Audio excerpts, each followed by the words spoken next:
The Waterloo Cup, the blue ribbon of coursing, which has been run at Altcar near Liverpool for well over 150 years. Since 1836, hundreds of thousands of sportsmen have flocked to these desolate peat flats to acclaim the champion greyhounds of history. Waterloo Cup crowds in the 1990s total more than 10,000 people each year, and yet despite its popularity, no field sport is more misunderstood than coursing.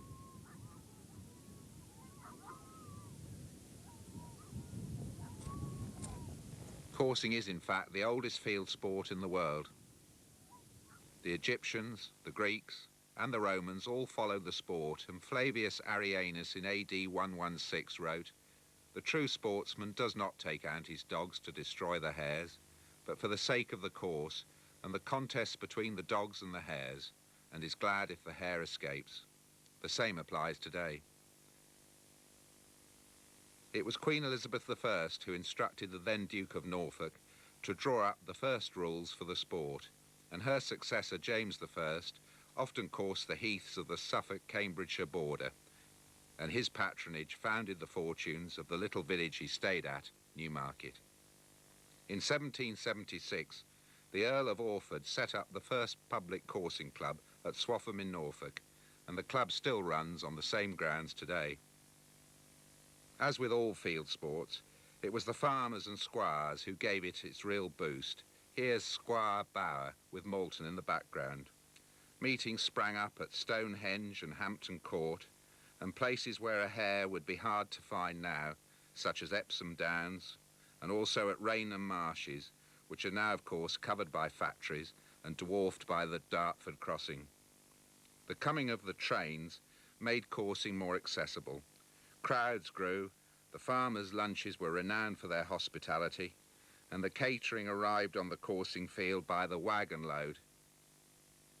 Sometimes the soup came by the pram load. With the crowds came the ruffians. The penny-toll plank bridge was a favourite place for pickpockets, and Master McGrath became the first national canine hero. He was named after the orphan boy who looked after him as a puppy. He won 3 Waterloo Cups and was presented by royal command to Queen Victoria at Windsor Castle. His prints were sold throughout the nation as photos of rock stars are today.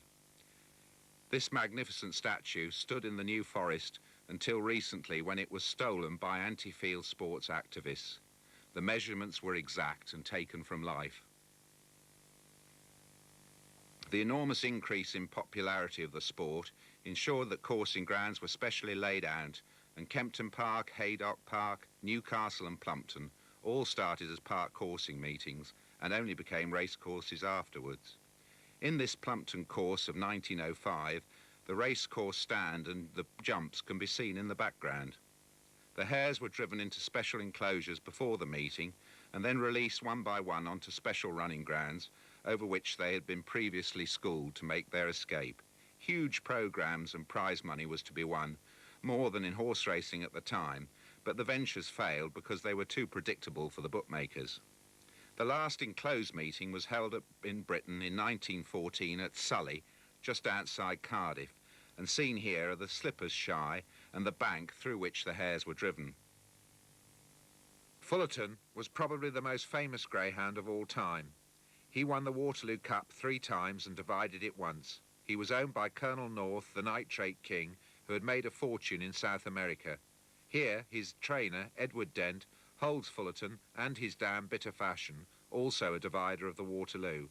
Colonel North, who once campaigned for Parliament by riding on a fire engine surrounded by famous prize fighters and handing out racing tips, holds Miss Glendine, also a winner of the Waterloo.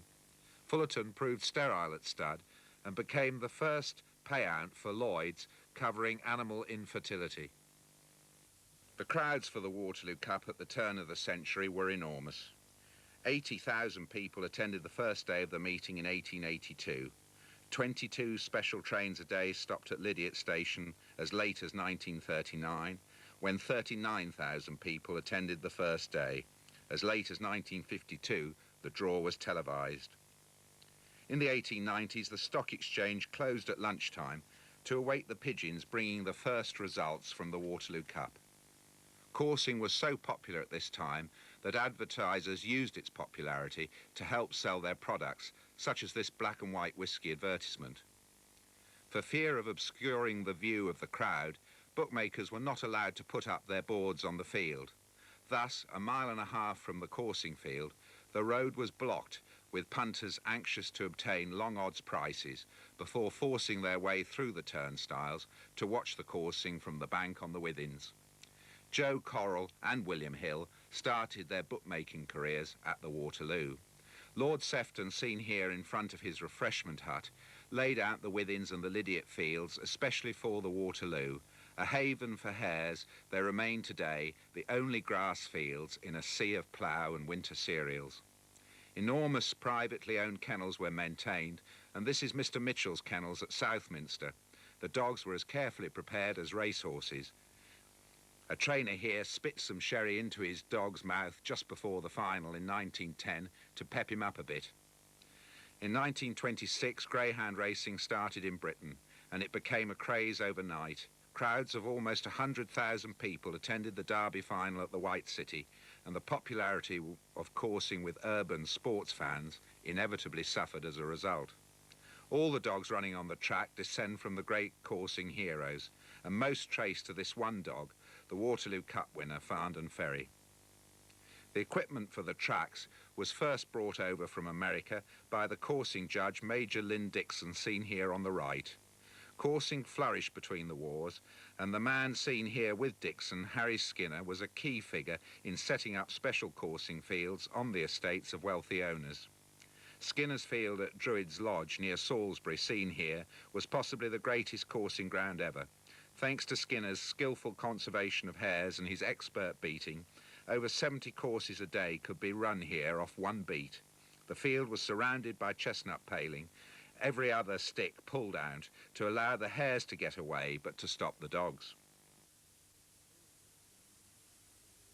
All coursing under National Coursing Club rules takes place in open country, such as here at Higham in Suffolk.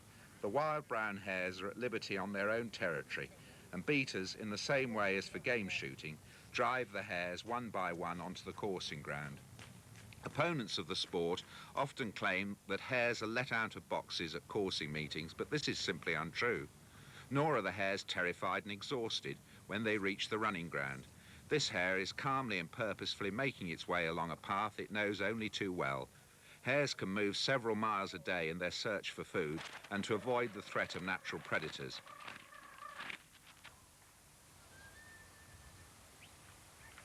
Hares are athletes, hard trained to escape any danger which might lie ahead. Research by even the RSPCA concluded that the flight of the hare is a natural, instinctive and routine response to danger.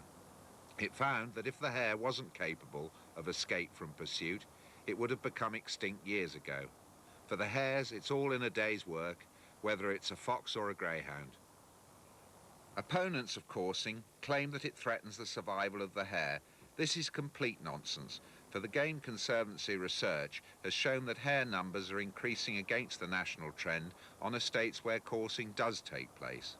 The farming regime is sympathetically modified, and the hares are not shot for purposes of control. Fewer than 300 hares are killed coursing each year, and yet 394,000 are shot, and not to mention wounded, on estates all over England for control purposes. Habitat is carefully preserved. This huge expanse of winter stubble on a farm near Newmarket would have been cultivated and seeded in September had it not been specially kept for the coursing meetings.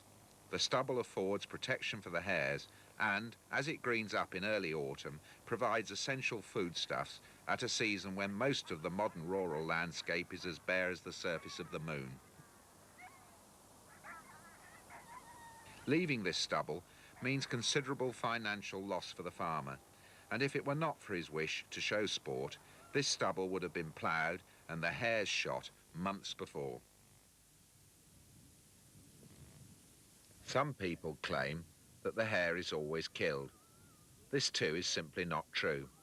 The purpose of coursing is to test the merit of dogs, not to kill hares. 7 out of 8 hares coursed escape unharmed. At several coursing grounds, special refuges called soughs are installed, which aid the escape of the hares. If an unacceptable percentage of deaths began to occur at a coursing meeting, the coursing inspector, appointed by the National Coursing Club, would stop the meeting. Watch this hare at the Waterloo Cup, working its way towards a sough it knows well. Greyhounds are any colour except grey. Some people think that the name is a corruption of a gazehound, as the dogs hunt only by sight. The hare disappears into thin air, leaving the dogs totally baffled. The priceless weapon in the hare's armoury is local knowledge. And this hare at Newmarket appeared to be living very dangerously in the middle of a large stubble field. On the far side of the field was a wood and safety, but she was determined to stay in the middle. And she had a few near squeaks in the process. But she knew that in the middle of the field lay a large rabbit burrow, and she was gradually making her way there, where she had no doubt spent many cold nights during the long English winter.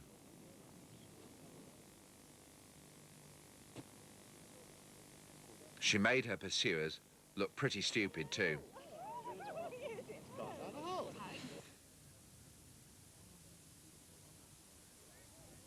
If the hare has stamina, it certainly has agility. To most observers, it appeared likely that the white collar had flecked or just touched the hare and flung it into the air. However, the slow motion camera reveals otherwise, and that the hare, entirely of its own volition, had leapt into the air, over backwards, twisted and gone up again when the second dog came by, and landed on her feet, running, facing in the opposite direction, and raced away, thus gaining precious time and distance. An extraordinary feat when you consider that the hare is going at 28 miles an hour and the dog's at 40. The hare, of course, is particularly well designed for pursuit, having complete vision behind and being 25 degrees blind in front. What marvellous creatures they are. A slipper waits with his dogs as the hare comes past his shy. Under National Coursing Club rules, the hare must be given at least 80 yards start before the dogs are released from a special double-headed leash. Slippers are licensed and trained officials who will not release the dogs if the hare does not seem in a fit condition to have a chance of escape. Here, the camera follows the hare rather than the dogs, clearly showing how far the hare has run before the dogs catch up to turn it for the first time. The purpose of coursing is to test the merit of the dogs and not to kill hares. Notice the red and white collars on the dogs. In this course at the Waterloo Cup, the dog which has shown the better speed to turn the hare for the first time will have been awarded 3 points for pace and another point for making the hare turn. Subsequently, a point or half a point is given for making the hare turn again, depending on how sharp that turn is. The judge follows the course on horseback. At the end of the course, the judge pulls from his coat a red or white handkerchief corresponding with the collar worn by the dog which he has thought to be the winner. Let's score the next course. The red collar comes from behind to gradually overhaul the white collar and lead to the first turn. This is a meritorious lead, and the judge will award it 3 points, 3 to the red for pace. The red then scores the next, a half, so the red is 3.5 points in front. Score it like a golf score. The white collar has scored 1 half and another, so the red collar is now 2.5 points clear. The white collar scores another half and then a whole point. The red is now 1 point to the good. The white needs a couple of turns here to overhaul the deficit. The white goes by and scores twice more to be the winner of a longish course. The hare making its way out of the field, the course ends, and the judge awards it to the white collar. You have seen 7 courses, so now on average you might expect to see a kill.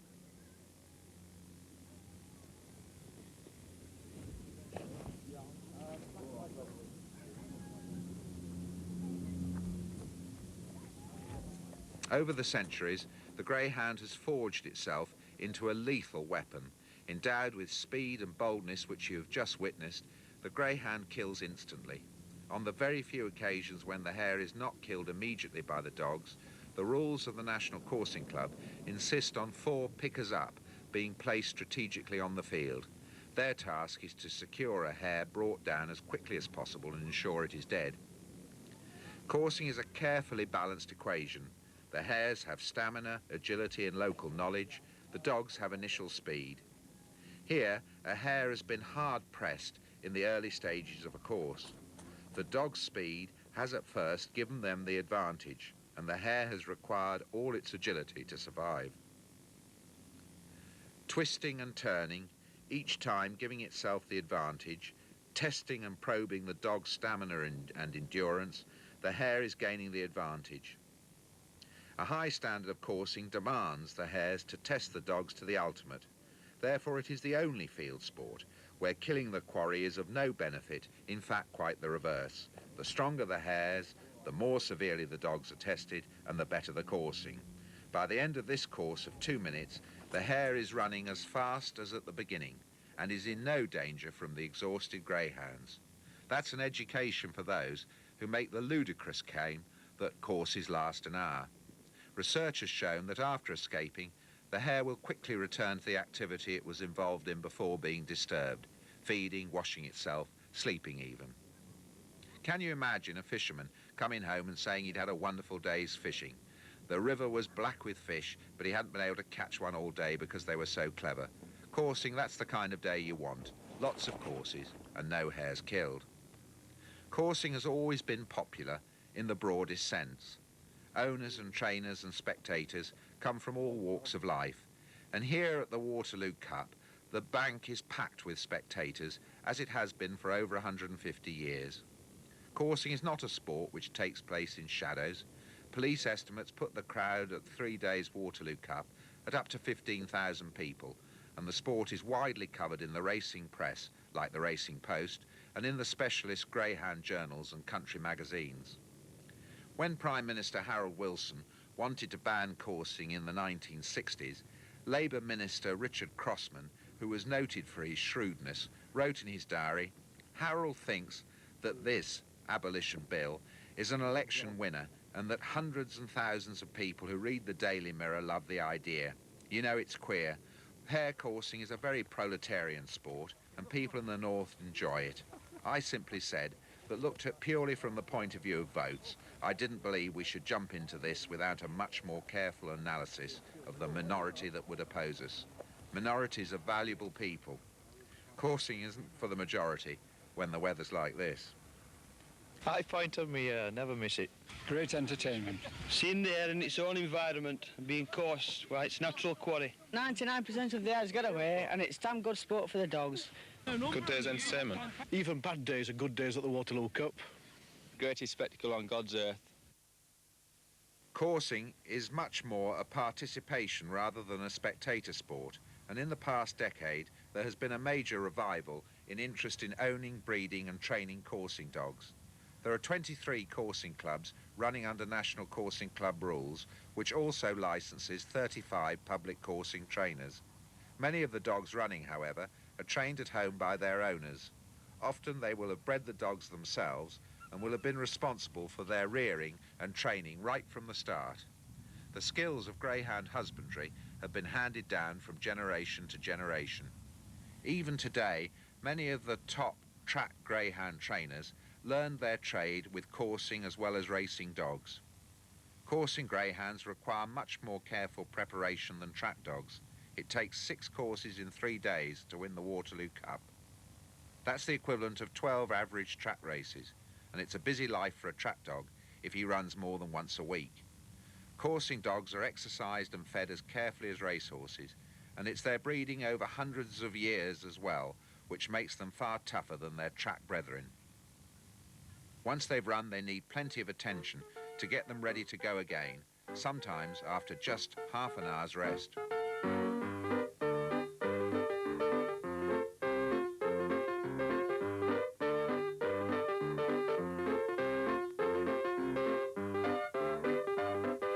These are the toughest greyhounds in the world. Everyone got up and carried on regardless. The final of the Waterloo Cup. There have been 3 independent inquiries into coursing in the last 30 years, and each has found in the sport's favour. The latest in 1976 by a House of Lords committee concluded its report that the abolition of coursing would not reduce the suffering of hares. The ethical question, in their opinion, should be left to the individual conscience and not for legislation. How many times must coursing win the argument?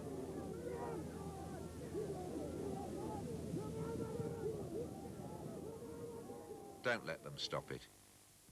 Well, I hope you found that feature interesting, and our thanks again to the NCC and to Chave Video, who actually lent us that copy of the tape there, the promotional tape. And if you're interested, Chave Video have produced a 1992 Waterloo Cup tape. You can either have the complete competition, or there will be a highlights video available soon.